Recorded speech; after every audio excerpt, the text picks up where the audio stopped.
The ear can be broken down into three sections. The first is the outer ear, which is the part you see, called the pinna, as well as the ear canal. Next is the middle ear, which is a tiny chamber that houses the tiny ear bones, the malleus, the incus, and the stapes.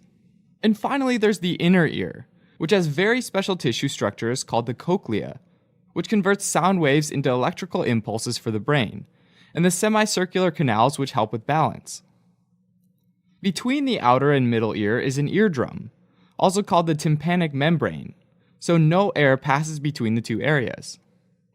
But the middle ear does have another possible outlet, called the eustachian tube, which acts like a valve connecting the middle ear to the nasopharynx. This tube has three main functions: equalizing pressure across the tympanic membrane, protecting the middle ear from reflux of fluids going up from the nasopharynx, and clearing out middle ear secretions. Eustachian tube dysfunction describes situations when one or all of these functions aren't happening normally.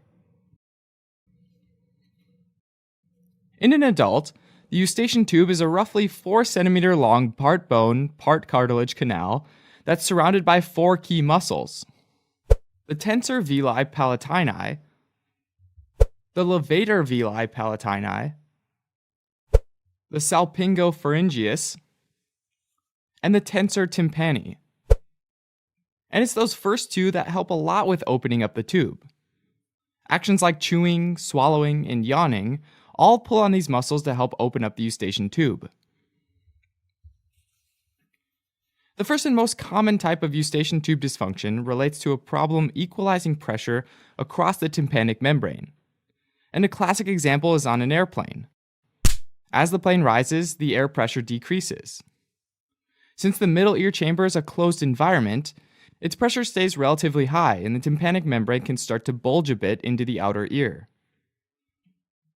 That increased middle ear pressure pushes a tiny bubble of air down the eustachian tube and into the nasopharynx, where it gets breathed out. This is sort of like what happens with a burp, where a bubble of air slips through the esophagus to relieve pressure. In fact, sometimes there's a popping sound that can be heard, like an ear burp. Through this process, the middle ear and the outer ear balance out their pressures. The reverse process happens when a plane lands, since the air pressure on the ground is relatively high, and the middle ear pressure is relatively low because a tiny bit of air was burped out. The volume of air in the middle ear shrinks a bit, creating a slight vacuum, and it can cause the tympanic membrane to bulge a bit into the middle ear. Again, a small bubble of air can slip into the middle ear to help bring up the pressure and balance things out. Now, in eustachian tube dysfunction, the tube might not be open because of a functional reason. The most common one being that a cold or allergies cause the tube to be swollen and full of secretions, which block up the passageway. Rarely, there might be an anatomical reason as well, like a large tumor or scarring in the eustachian tube from long-standing inflammation. Regardless of the cause, difficulty balancing out pressures can cause pain from stretching of the tympanic membrane, as well as make the ears feel plugged and muffled. And if the inner ear gets affected, it can also cause problems with balance. The next sort of dysfunction is when the eustachian tube allows chemicals and bacteria to get into the middle ear.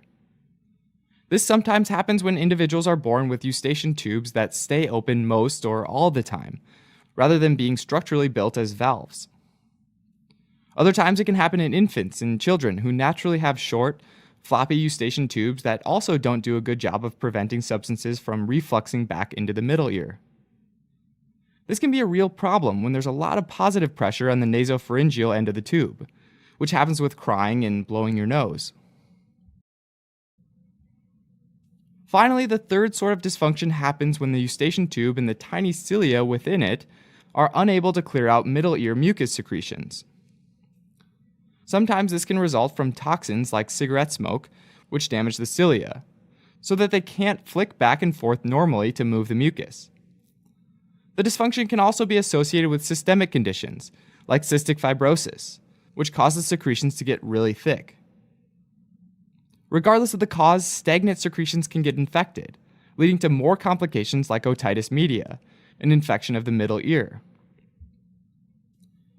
Treating eustachian tube dysfunction is done by relieving the underlying issue, the most common being a simple upper respiratory viral infection, or allergies which can improve with decongestants and sometimes a short course of steroids. In some cases, tympanostomy tubes are surgically placed between the middle and outer ear, creating a direct opening between them to allow pressures to equilibrate more easily.